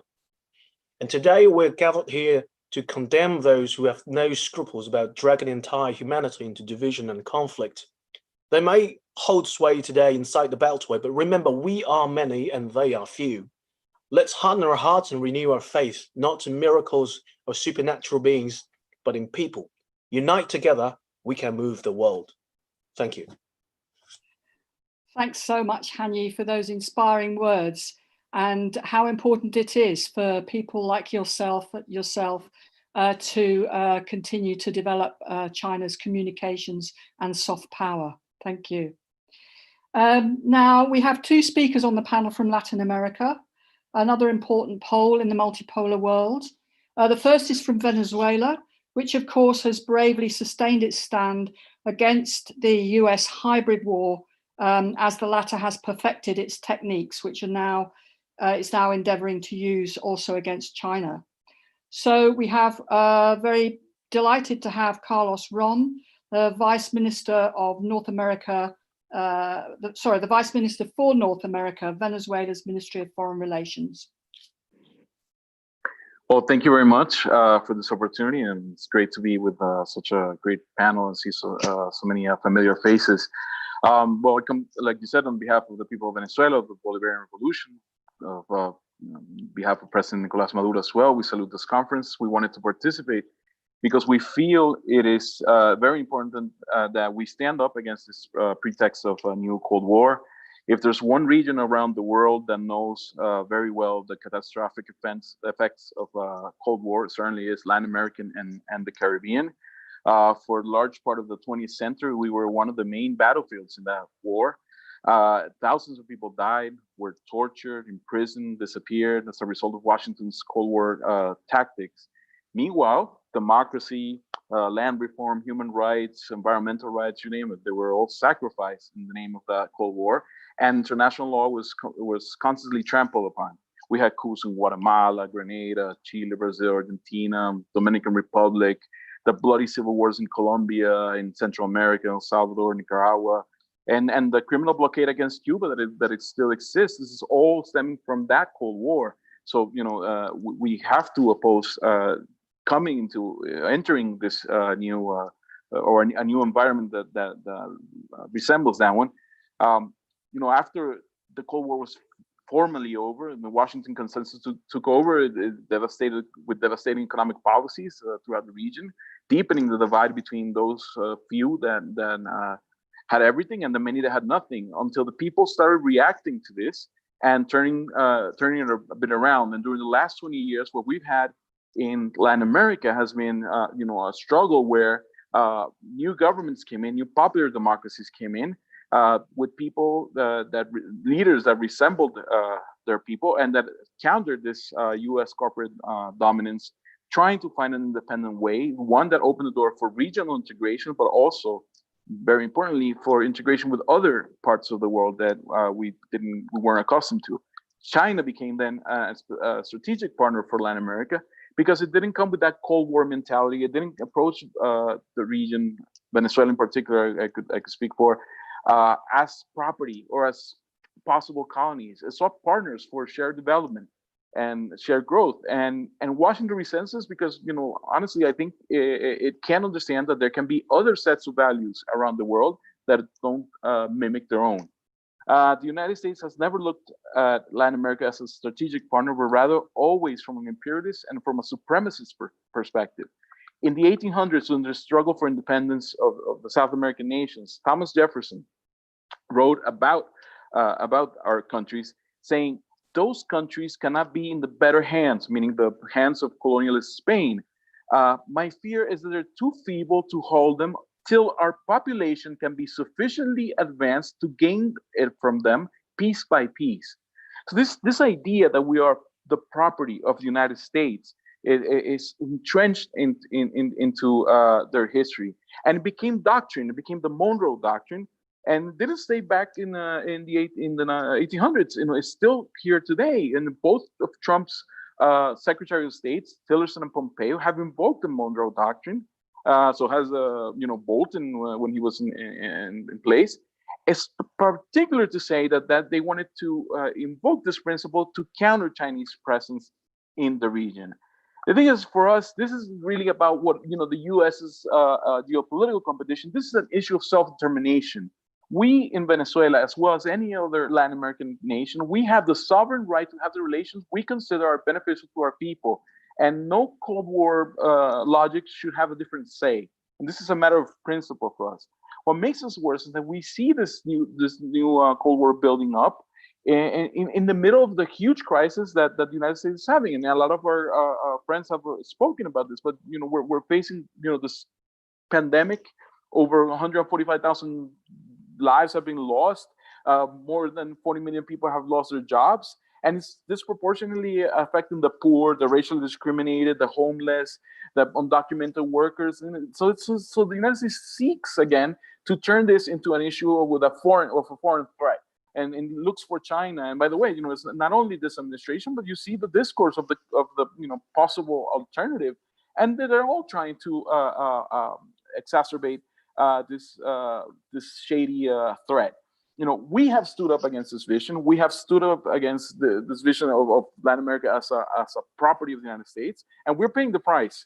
And there's a constant, there's a hybrid war against Venezuela with illegal economic sanctions, with the threat of military intervention, with the attempts at diplomatic isolation, the fierce propaganda that talks about the Venezuelan democratic process, and there's no real interest in Venezuela's well-being or the people of Venezuela.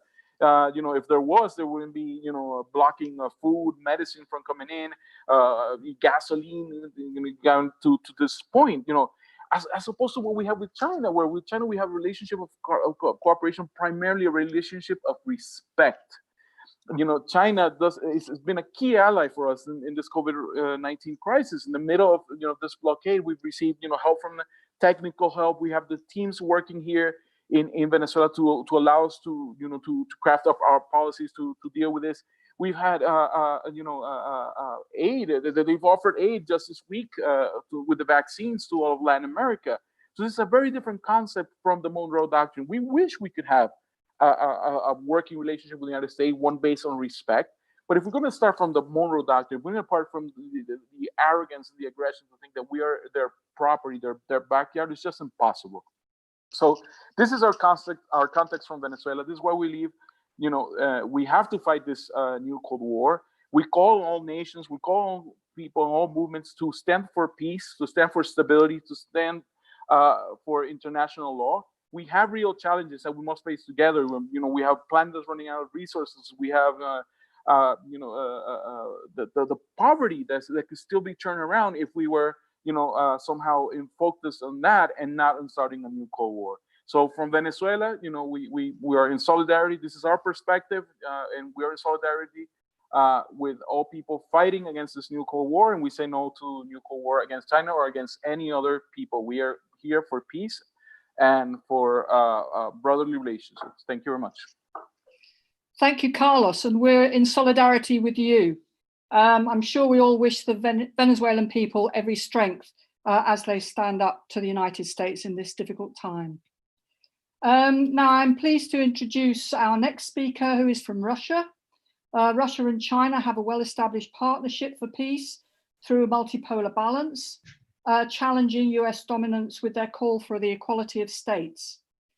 Yuri Tavrovsky is a professor at the Russian People's Relationship University. He's a China expert who has been studying China's history for more than 4 decades, and he has been very quick off the mark, I must say, in authoring a new book, America Against China, Cold War in Times of Coronavirus. Over to you, Yuri. Hello, everyone. I used to be a Cold War warrior myself. Not a wolf warrior, but rather a bear warrior. In the 70s, I was writing commentaries, news for Radio Moscow Chinese service. And in the late 80s, I was coordinating Soviet propaganda on China and to China in the ideology department of the Communist Party Central Committee. In 1989, it was a great pleasure to take part in ending the Soviet-Chinese Cold War, when I accompanied Mikhail Gorbachev, Secretary General of the Communist Party, on his historic visit to Beijing. The propaganda war was generously funded, but much more resources were spent on the military build-up along the border with China. My country had to prepare at that time for hot wars on both Eastern and Western fronts. And all this contributed in the collapse of the Soviet Union, even without a real war. That initial first Cold War was on the brink of nuclear confrontation several times, not only during the Cuban Missile Crisis in 1962, but also in 1963, when President John Kennedy planned a preemptive strike against China to stop its nuclear program from fruition. Kennedy even offered Moscow to bomb the Lopnor test site together. In 1969, Moscow was going to punish Chinese adventurists with a nuclear strike after clashes on the border between the two countries. The new Cold War was started by the United States against China only a couple of years ago, but develops with a threatening, unprecedented speed. It is further destabilizing the global security, already suffering from Russo-American confrontation, Russo-American Cold War, which is going on. America apparently wants to have 2 Cold Wars at the same time. It is harmful to the world's stability, but also contrary to their own strategic interests. Confrontation on 2 fronts has ended badly for Germany and Japan in the 40s and for the Soviet Union in the 90s. We in Russia have learned the lesson and do not want to join one more Cold War. What we want is to see a multipolar and stable world successfully dealing with extremely serious common issues which confront it, such as arms control, climate change, control of pandemics, and economic development. Therefore, I strongly support the main idea of this meeting, of this webinar. A new Cold War against China is against the interests of humanity. Thank you very much.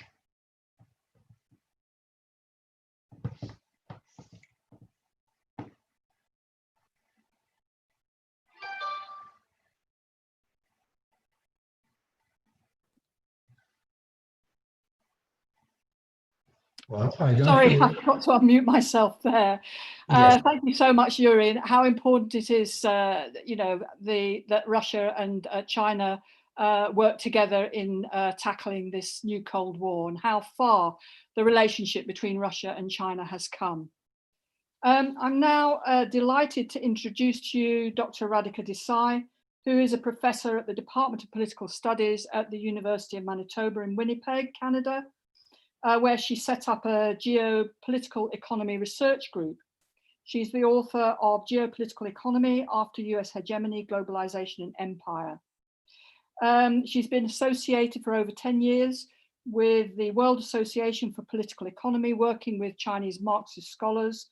That association was set up by the well-known Marxist scholar, Professor Cheng-En Fu. Over to you then, Radhika. Thanks very much, Jenny. And hello, everyone. Thanks for attending this, and many, many thanks to the organizers for organizing this extremely well-designed event. I'm delighted to hear this diversity of voices, particularly from China. And I've just put in the chat box the title of the Chinese translation to Geopolitical Economy for the critically important audience from China. I'd like to add that I'm also co-editor of the New Cold War website, www.newcoldwar.org, and we have been tracking developments along these lines since 2014, and we'd love to see further material on it. What I want to address is the sort of broader issue. I think a lot of panelists have pointed to a number of, given us a rich panoply of the details of the situation. I want to now step back and say, you know, if we want to protest and plead the case of new Cold War, how do we ensure that the new Cold War against China does not come to pass or is stopped if we believe it's already underway, which is kind of true. The key lies, I think, in the evolution of what I call the geopolitical economy of capitalism up to its present moment. This geopolitical economy promises, the present moment promises to be a further reversal of fortunes for imperialism, a reversal that can be that can be traced back to the late 19th century in the competition of imperial powers, which culminated in the First World War, the weakening of imperialism and decolonization after the Second World War, and it continues to this day in the rise of multipolarity. Cold Wars, previous and present, have been ways in which the West has tried to stem this reversal of imperialism. And the present one is significant because it takes place at a time when capitalism is at a lower ebb than ever before. I think this gives it the distinctive character. In this regard, I want to make 3 points. So the first one is that the relations between countries do not flow ethereally above societies. They are built on the dynamics of societies, particularly on the unstable dynamics arising from the contradictions of capitalism. They have driven the international relations of capitalism from its birth until today. So today we see the drive towards the new Cold War, which is also resulting in opposed alliances on the one hand between the capitalist powers led by their most neoliberal powers, such as the United States, the United Kingdom, the various Anglo countries in particular. So it arrives, they're trying to create an alignment between these powers on the one hand, and the rivals and defiant victims of these powers. So China, Venezuela, Iran, Russia, etc. All of these are a combination of rivals and defiant victims of these powers. The essence of the dynamics of neoliberal capitalism today lies in the crumbling of neoliberal orders that the pandemic has accelerated but not caused. It has led to a disarray of capitalist forces. It has endangered their hold on developments, both domestic and international. The new aggression against China stems directly from this. It constitutes a sop or a substitute for addressing the real problems of the economy, which popular forces are demanding. They cannot really address the real problems of the economy because that would definitely involve advancing away from capitalism towards some sort of socialism, which these capitalist classes do not want to do. That is what makes this moment very dangerous. They will do everything in their power to hang on to this situation. Only two things can stop this, and they probably have to work in combination. One is the deft management of this danger by China, and I'll tell you why I think it can do that, and by China's allies, and by progressive politics in the US and other imperialist countries. So popular forces in neoliberal countries can play a critical role. In order to understand why and how their role can be played, I come to my second point. Imperialism has historically benefited the working classes of the imperial core, but its reversal has the promise of benefiting them even more. So Lenin was not wrong when he talked about the labor aristocracy in imperialist countries. However, the benefits they derive from being a labor aristocrats in imperialist societies are nothing compared to what they stand to gain from the reversal of imperialism. Let me just give you two examples. Take Roosevelt. He is known for the New Deal as a sort of, a period of, alleviation of the condition of working classes. But he also launched the Good Neighbor policy. It involved a softening of the US stance towards Latin America, and it was part of a larger reorientation of American foreign policy, which included the establishment of relations with the Soviet Union, against which up to that point, the US had been conducting an unremitting war to try to overturn the fledgling revolution. So these were the international equivalents of the Green New Deal. They went together and became policy only when the Great Depression brought US capitalism to its knees. The US was the worst sufferer of the Great Depression. And even then, it only happened after an administration able to acknowledge this reality and the need to address it was elected. That's an important point to remember. That's why politics makes a difference.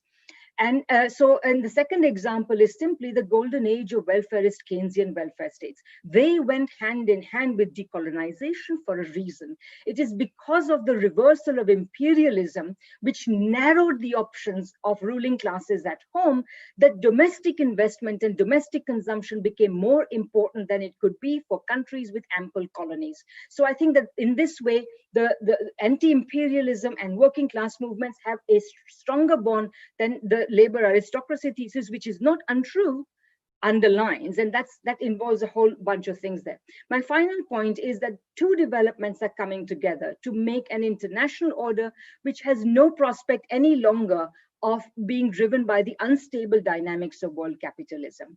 And therefore, it is possible to transit to a new international order which can be under the control of saner powers which are committed to consciously organizing their societies in popular interest.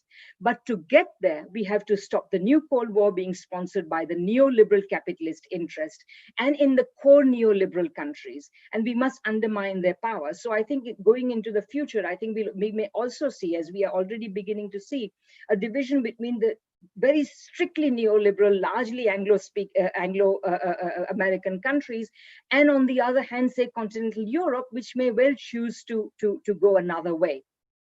Okay, so a couple of sub-points here. The disarray of neoliberalism means that more and more capitalism is not going to be able to deliver. It's going to be a no-show at major problems. So more and more societies will have to think about organizing their productive activities consciously. And by this, I mean including the neoliberal societies, particularly the neoliberal societies. The more democratically they do it, the more they will lay claim to be socialist or to be on a socialist path. However, This cannot happen unless the left in these countries once again begins to think about planning and organizing economies, something they have neglected to do for decades. This neglect, which includes fantasizing about, decentralized small unit capitalism without planning or whatever. This neglect has permitted them to be uncritically critical of actual attempts to build socialism, whether in the USSR and the Eastern Bloc or today in China, Cuba, or Vietnam, etc. Actual responsibility for building an alternative to capitalism will compel them to learn from these attempts. They are not perfect, but responsible critique of their limitations will be necessary and can only help the people of those countries as well. That is to say, the countries already on a socialist path. But engagement must replace dismissal, the dismissal that has reigned so far. So finally, the rise of this society, the Communist Party state that is poised to be the leading power, although I agree with the point that is made that it does not seek to replace the alleged hegemony of the United States. This opens the door to saner international relations of mutual benefit between sovereign countries, a sort of pluripolar world, as Hugo Chavez would have said, sovereign countries who will promote the popular interest each in their own way. And China's ability to lead rests on the beneficial economic pull it exerts on its neighbors.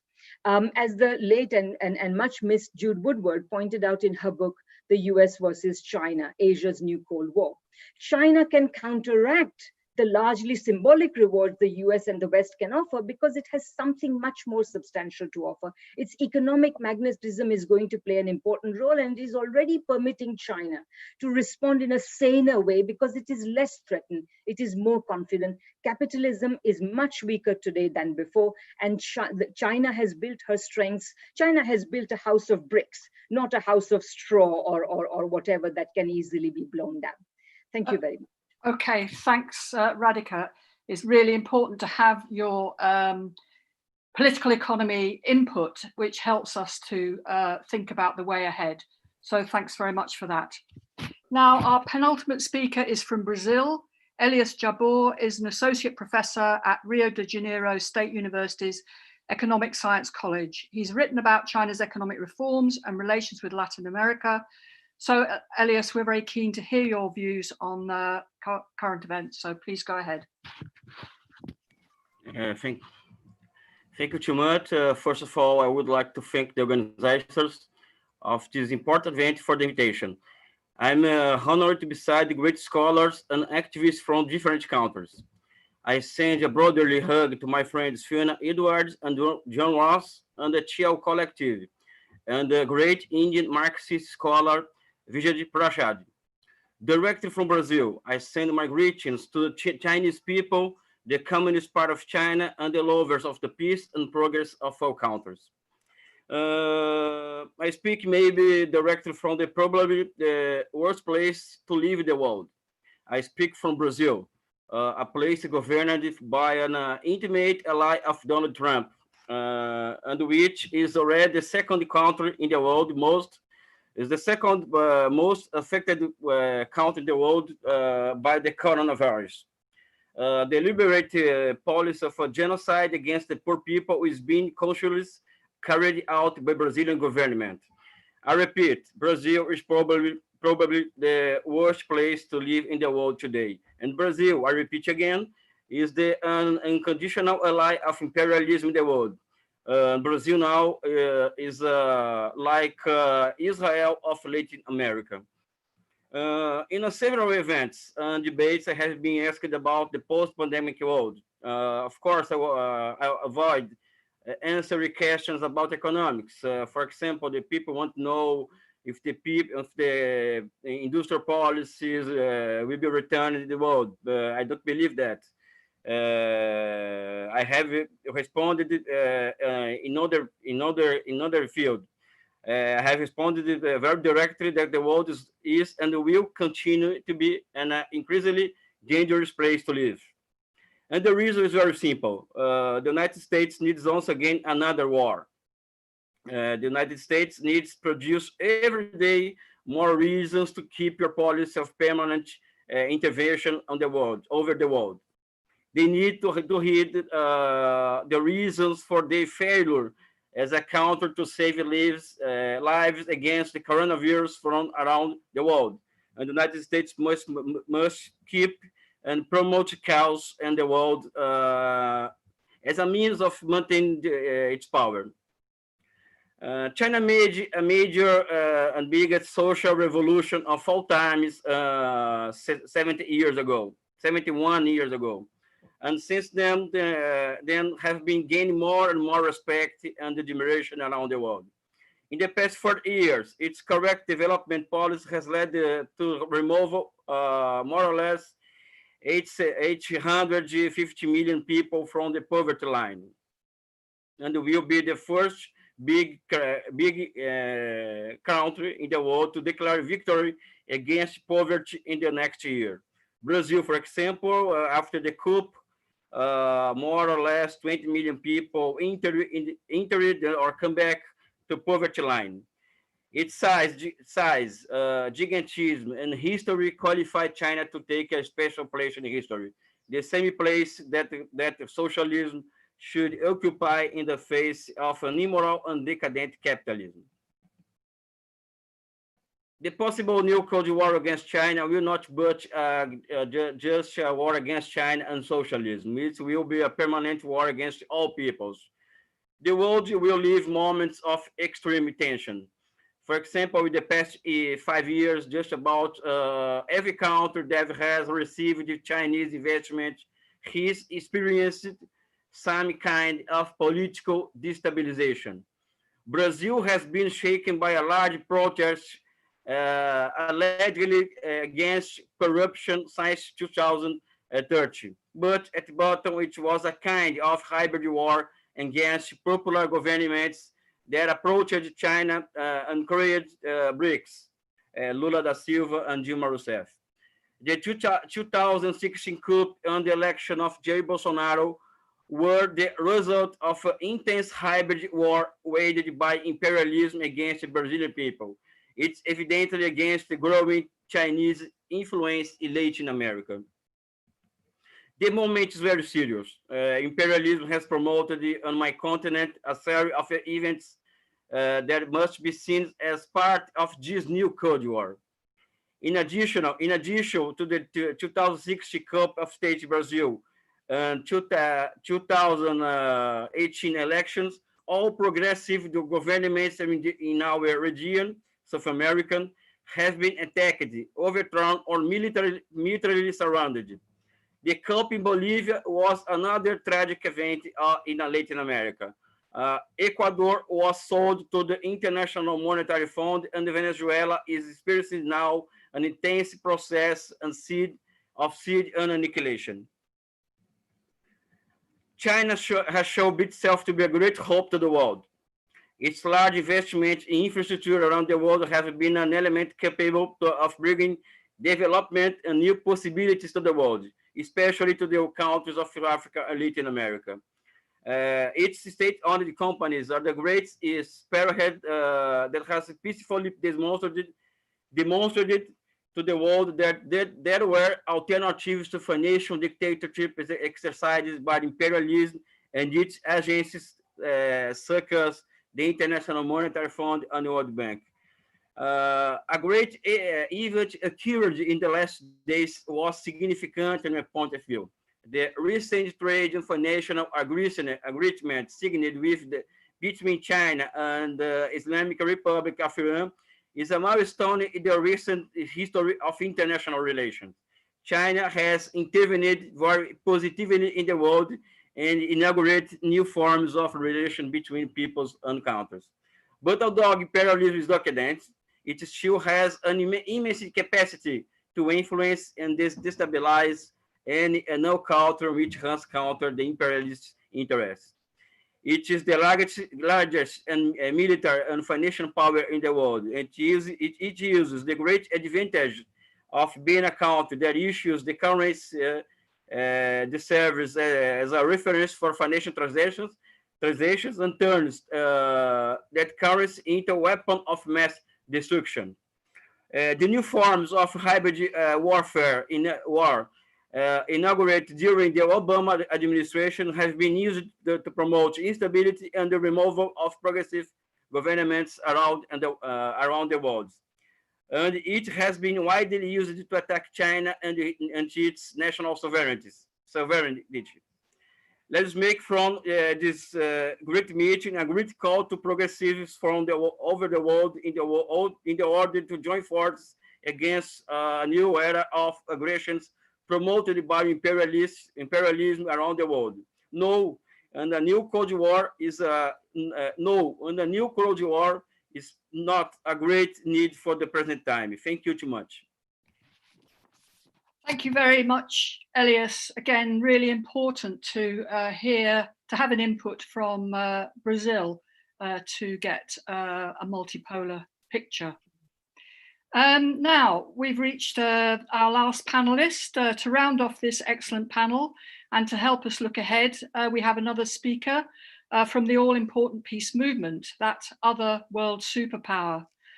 Kate Hudson is from the world-renowned British Campaign for Nuclear Disarmament. She's an activist she's an academic as well as an activist, and as chair and then general secretary of the CND for many years. She's seen the organization through the period of wars in the Middle East, the Ukraine crisis, the North Korean nuclear crisis. So she has a wealth of experience, and she's helped to keep the anti-nuclear movement in Britain in close step with the anti-war movement, with CND's commitment to opposing wars in which nuclear weapons might be used. Over to you, Kate. Thanks very much indeed, Jenny, and greetings to this conference from CND. And I want to give a really big thank you to the organisers for bringing this meeting together, particularly with such an important global reach and such a depth of analysis from the speakers. It's incredible what I've been hearing. As Jenny said, CND is active in the anti-war movement nationally and internationally. We played a central role in the campaign against the war in Iraq in 2003, then against the threat of war in Iran and all other US targets in the so-called war on terror. Now we've seen President Trump step up his dangerous policies. Over the past years and months, he's pulled out of key treaties which for years have controlled and reduced the threat from nuclear weapons and nuclear war. And this is already leading to a new nuclear arms race. We've also seen Trump's national security strategy orientate towards confrontation and conflict with Russia and China. And at the same time as he produced that strategy, he also published his new nuclear posture review, where he talked about a new generation of usable nuclear weapons. And these new nuclear weapons have now been produced and deployed. So if you take these policies together of conflict with Russia and China and usable nuclear weapons, then you're looking at really a very dangerous situation. And you may remember that when Trump was campaigning to get into the White House, he asked, well, why can't we use nuclear weapons? We've got them. And of course, we know it's because nuclear war will kill us all and threaten the very future of humanity. But I don't trust Trump to have understood that lesson, and I don't trust his finger on the nuclear button. CND opposes the Cold War on China, and we strongly believe that we must work now to prevent a hot war, a fighting war on China. This is the greatest threat to peace and justice in the world today. And I'm proud to say that we work alongside peace campaigns in the United States. It's really good to see our great friend Medea Benjamin here today, and alongside all those across the world fighting against war. Together with our partners in Britain, the Stop the War Coalition in particular, we will be putting pressure on our government to change their policy away from their craven support for Trump's war policies. And stopping the UK aircraft carrier going to the South China Sea will be a start. I'm very pleased to report that this morning at its meeting, CND National Council voted an emergency motion to work in the international peace movement to build worldwide opposition to war on China. That is our pledge. We are all united here to stop war on China, and we will all work together to that goal. So thank you to everyone involved today. Let's do everything we can to build this movement, to build it internationally through all forms of organisation. And I look forward to the next steps in this initiative together. Thank you very much. Thanks so much for that, Kate, and that inspiring backdrop, a colourful backdrop. So this brings us to the end of the panel contributions. It's been absolutely fantastic, a truly wide-ranging discussion. We've explored the various aspects of the US strategy, the Indo-Pacific, the Five Eyes, the US media, the nuclear and military build-up. We've discussed how close, how much things may deteriorate, how rapidly things may deteriorate, and how dangerous the situation is. And we've also gained a multipolar perspective. So the great range, depth and breadth of analysis has really provided a very strong basis from which to build forward. So I thank all of the speakers for their insights and contributions. And it just remains for me to wind up and to look ahead. Clearly, we're facing the prospect of a prolonged attack from the US against China, which is likely to dominate the global affairs for years to come. Today's meeting is just the start of what needs to be a concerted international campaign against the new Cold War. International cooperation that is urgently needed can only find a firm basis through international debate and building understanding between peoples. Today, we've made a start to open up new channels of dialogue. Now we must build on this. Helping us to do so, we have a number of peace organizations which have signed the statement in addition to Code Pink and CND, which have been with us today. From the US, we have the Answer Coalition, the International Action Centre, and the newly formed Pivot to Peace. And from Britain, we also have Stop the War. We hope that we've lit that single spark that will ignite a new movement for international peace. And we now aim to reach out more widely. As we do so, I think we should recall those opening words of the preface on which the UN was founded 75 years ago.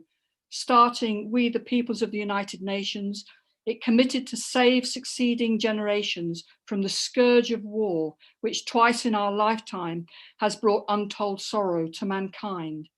That world of the United Nations were never allowed to be, blocked and divided as it was by the last Cold War. We cannot allow another conflict between major powers, now nuclear armed, to unravel. When the international peace movement mobilized against the Iraq war, we all believed that another world was possible. The stark reality is now that none of our critical common problems can be faced without peace. There's no time to be lost. It's up to us now to bring into being that original conception of the United Nations, of a world based not on the absolute dominance of military power, but on the common security for all. To finish, I'd like to invite everyone watching to sign up to the organizer's statement, A New Cold War Against China is Against the Interests of Humanity, which is available on the website nocoldwar.org. Please spread the word and encourage others to sign it, individuals and organizations alike. Please look at the website nocoldwar.org for information on future meetings and other initiatives. And please follow the international campaign on Twitter and Facebook to keep up to date and to spread the word. Videos from this meeting will be available soon on the No New Cold War YouTube channel. I'm sure I won't be the only one who'll be watching this again for the so many valuable points. That concludes the proceedings. Once again, I'd like to thank all the speakers and the organizers, Carlos and Fiona and John. And my thanks to all of you who have joined us from all around the world. Thank you.